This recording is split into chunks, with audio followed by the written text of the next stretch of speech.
Welcome to the Slop Temple. We pray this video helps. You start by assessing damage. Pitting, peeling chrome, or surface scratches. This determines whether you replate or repair.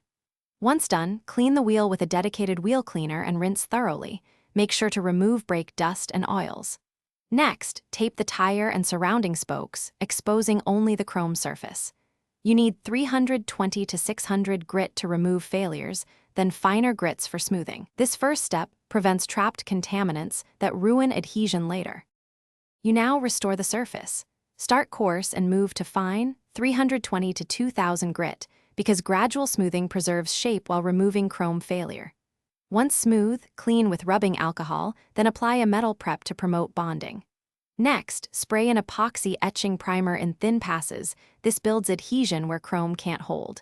Make sure to cure the primer fully, then wet sand to a satin finish. If you see pinholes, use a thin metal filler and reprime to avoid future corrosion. You finish by choosing a durable top coat. For DIY, use a chrome look base coat followed by a high-quality clear coat.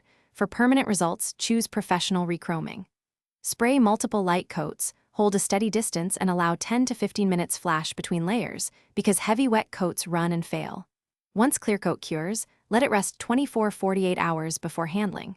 If peeling or lifting appears later, inspect adhesion, contaminants, or insufficient primer cure. Addressing those fixes prevents repeat failure. Thanks for watching. Consider subscribing if we helped you.